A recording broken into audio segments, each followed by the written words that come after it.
We will be today terminating our relationship with the World Health Organization and redirecting those funds to other worldwide and deserving urgent global public health needs.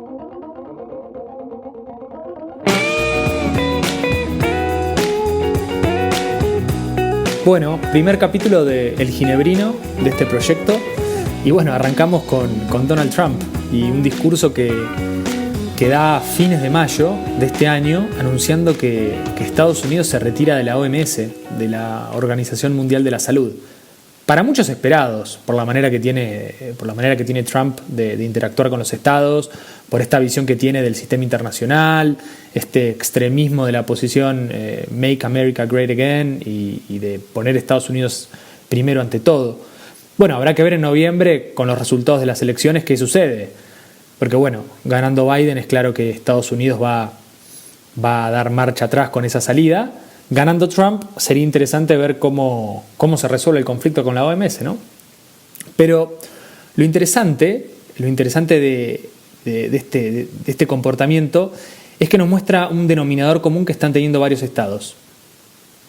Lo interesante es que el posicionamiento de Estados Unidos, decimos, es un posicionamiento que están adoptando varios estados, y varios estados importantes, y algunos de ellos muy relevantes en lo que se refiere al manejo del COVID, a la producción de vacunas, a la producción de lo que se conoce como terapéuticos, de productos, etc.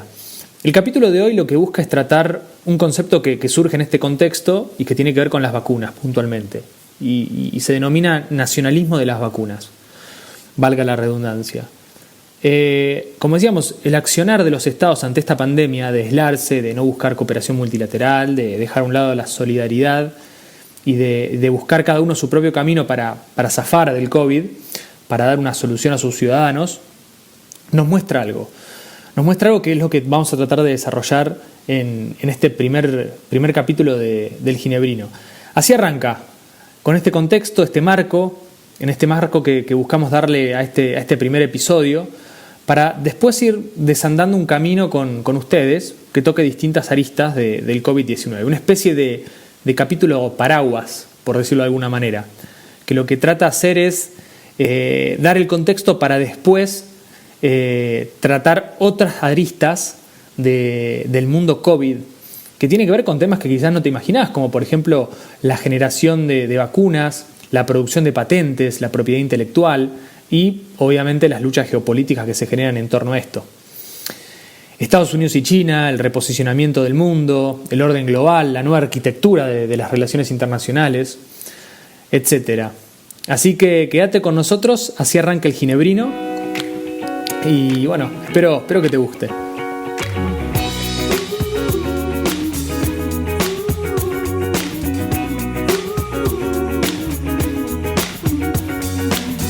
Bueno, después de esta intro hermosa, que agradecemos nuevamente a un querido amigo, a Lucky Bamba, que los recomiendo que lo escuchen por Spotify.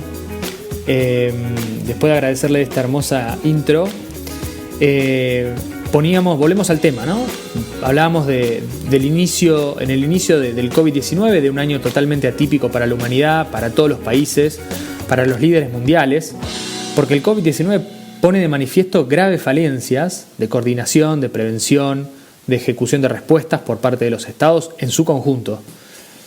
Si uno quisiera volver a pensar en una crisis epidemiológica de esta magnitud, bueno, tendría que retornar a principios del siglo XX con lo que fue la influenza de 1918, denominada la gripe española. Quizá uno de los brotes de enfermedad epidemiológicos más mortales que vio la historia de la humanidad. Registrados, bueno, no hay cifras oficiales, pero se calculan que entre 30 a 50 millones de personas fallecieron. Trazando un paralelismo con el COVID-19, lo que vemos es que este nuevo virus pone de manifiesto que el sistema multilateral está atravesando un momento de crisis, un momento donde se necesita una profunda revisión del sistema, donde los canales de cooperación, de rendición de cuentas, de evaluación, de ejecución de respuestas están, ¿cómo decirlo?, totalmente atrofiados, anquilosados, donde en general el esquema multilateral de poder no refleja la redistribución real. A ver, una lógica y una dinámica de poder distinta si la comparamos con la arquitectura inicial del sistema internacional después de la Segunda Guerra Mundial.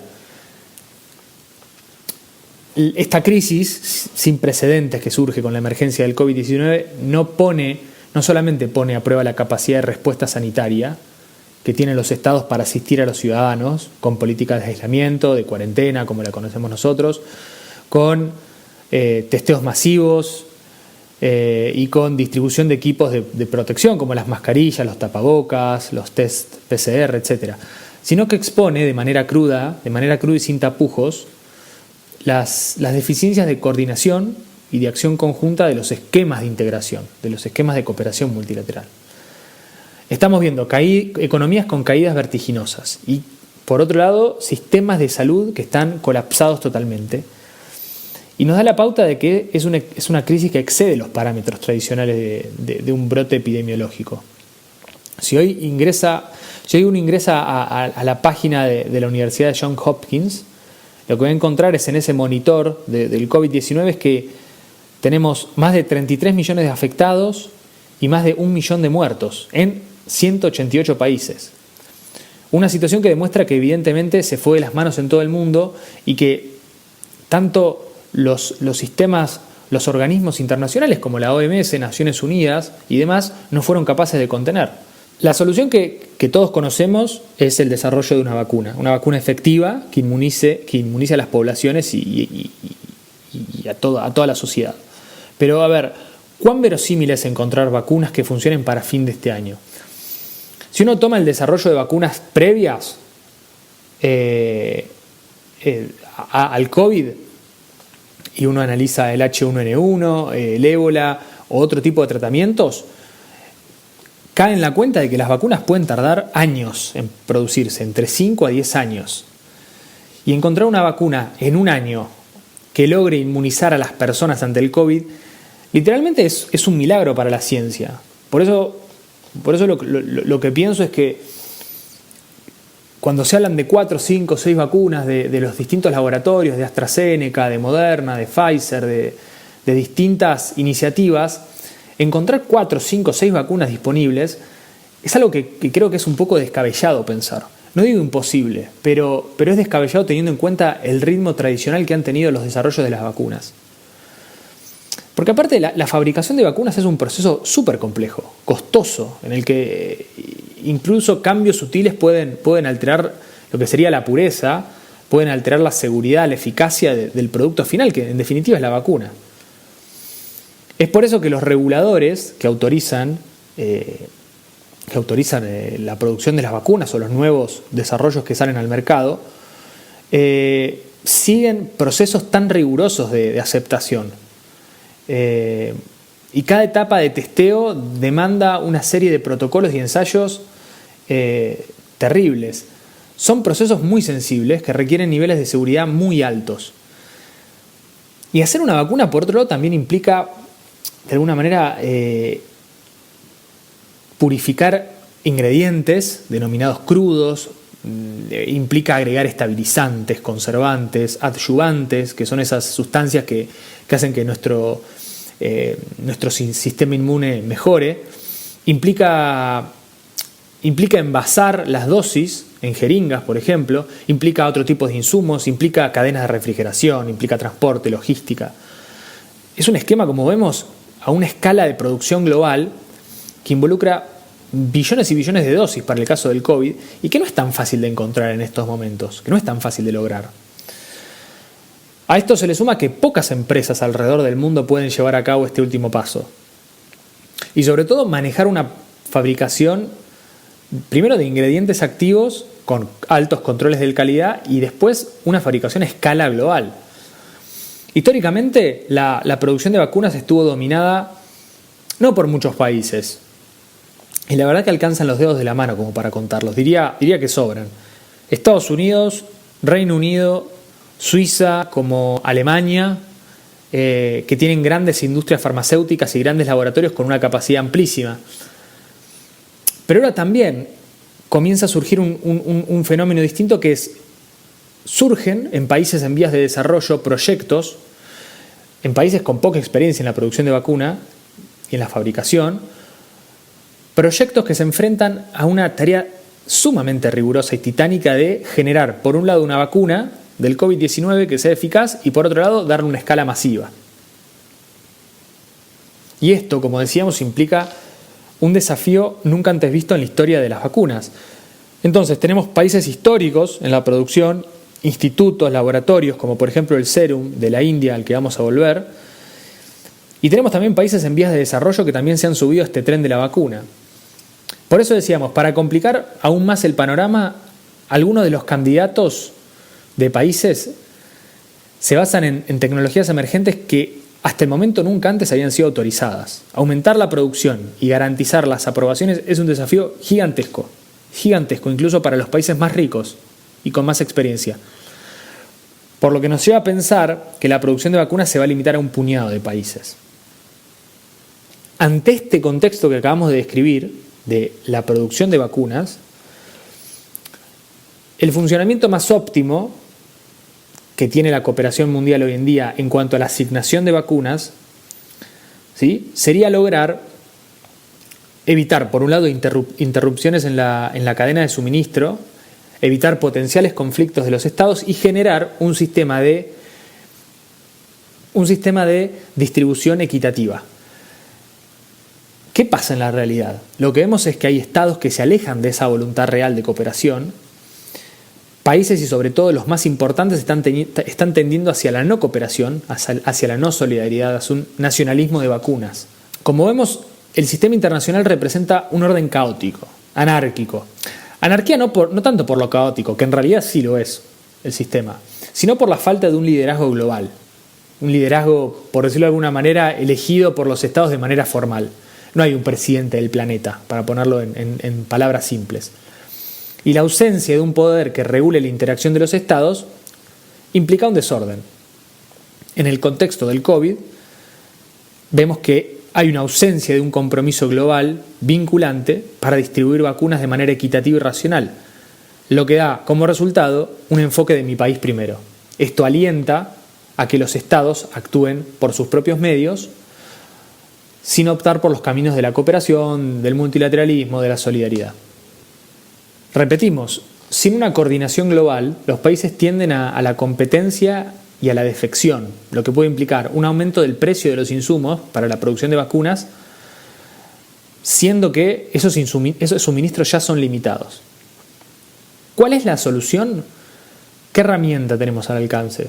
Se pueden preguntar del otro lado. Bueno, la OMS, la Organización Mundial de la Salud, Gavi, que es la Alianza para las Vacunas, y CEPI, que es otra institución que se encarga de la preparación de emergencias ante las pandemias, crearon un marco de acción llamado el mecanismo COVAX, que trata justamente de esto. Primero, de potenciar las investigaciones sobre potenciales vacunas. Busca brindar un esquema de distribución equitativa acercando la oferta, que son los laboratorios o las farmacéuticas, con la demanda, que son los estados, de tal manera de que se genere un portfolio de proyectos de vacunas donde los estados, a través de un compromiso, puedan acceder a esa cartera de vacunas y, llegado el caso que se logre una, los estados miembros de este COVAX van a estar habilitados a hacerse de ellas. La OMS lo que espera es que para finales de 2021 se hayan producido 2 billones de vacunas para cubrir poblaciones en riesgo, trabajadores de la salud y otros segmentos vulnerables de la población. Ante esta incertidumbre que veníamos marcando, un sistema atrofiado, anquilosado, con muchas críticas, surge el COVAX. El director general de la OMS, Tedros, hace poco en un artículo que escribió para la revista The Economist, hablaba sobre esto. Hablaba sobre la necesidad de trabajar juntos, de evitar el camino de los nacionalismos, evitar los recelos. Y la línea de este capítulo sigue un poco ese camino. Más allá de que lo veremos más adelante, hay críticas que podemos hacer ante el accionar de la OMS y otras cuestiones, pero básicamente aboga por eso, por esta necesidad de repensar cómo el mundo ha ingresado a un proceso vertiginoso de sálvese quien pueda. Peligroso para la soberanía de los estados, peligroso para las relaciones entre los mismos y sobre todo para los que más necesitan las vacunas, que en definitiva son las sociedades más vulnerables y son los países con menores recursos. Un sálvese quien pueda no va a conducir a resultados positivos para la sociedad global. Una asignación justa, equitativa, racional, es la mejor opción que tenemos ahora. Primero, un enfoque que proteja a los trabajadores de la salud. ¿Sí? Un enfoque que esté puesto en aquellas personas vulnerables, grupos de riesgo. Para luego sí pasar al resto de la población. Vacunar a todos al mismo tiempo es algo imposible. Primero porque la capacidad de producción de vacunas no permite llegar a más de 7.000 millones de vacunas y además porque es poco práctico, por lo que acabamos de decir. COVAX intenta eso. Hace poco tiempo, Gavi, que es esta organización que mencionamos, que es la que se está encargando junto con la OMS de llevar adelante el mecanismo COVAX, recibió la confirmación de los estados para participar del proyecto. Aparece Argentina, aparece Japón, aparece Canadá, aparece Australia, aparece Colombia, aparecen muchos otros. Pero lo preocupante es la ausencia de países como China, India, Estados Unidos, Rusia, grandes países de Europa. Y acá volvemos al punto inicial. Hablamos del nacionalismo de las vacunas. Tenemos que mencionar el proyecto que hace poco tiempo desarrolla Estados Unidos, una iniciativa que se llama Warp Speed, que lo que trata de hacer es inyectar 10 billones de dólares para desarrollar vacunas e inmunizar solamente a la población de Estados Unidos. Un proyecto similar tiene el Instituto Serum de la India, donde aclaró hace poco en un comunicado que cualquier tipo de avance en relación al COVID, ya sea vacuna o terapéuticos, es decir, productos que puedan combatir el COVID, primero van a ser utilizados en la población de la India. Y ante este nacionalismo de vacunas, ante esta disputa entre Estados Unidos y China, ante esta negación de participar por parte de países muy importantes como Rusia, por ejemplo, ante todo esto vemos que flaquea el liderazgo global. Y a esto se le suma una superpoblación de autócratas, dictadores, líderes populistas. A ver, sobra con ver la situación que se están viviendo en países como Bielorrusia, como Venezuela. Esto nos hace pensar que muchas veces, más allá de la competencia, más allá de los problemas que tiene el sistema internacional, más allá de todos los problemas, nos damos cuenta que el mundo multilateral es el único resorte que le permite a los estados atravesar este tipo de tormentas. Este fue el primer capítulo de Ginebrino. En los próximos capítulos vamos a charlar sobre otros temas del COVID, que quizás no los tengas tan en mente. Propiedad intelectual, geopolítica, patentes, etc. Ojalá que lo hayas disfrutado. Este fue el primer experimento del Ginebrino. Y así nos vamos. Nos despedimos con este primer episodio. Gracias por estar ahí, gracias por escucharnos. Envíen sus comentarios, sus ideas, sus críticas, sus sugerencias. Síganos en nuestras redes, en Instagram, en Facebook, en Twitter. Y los dejamos con el gran Lucky Bamba para que te relajes un poco. Lo dejamos con su música. Esto fue El Ginebrino.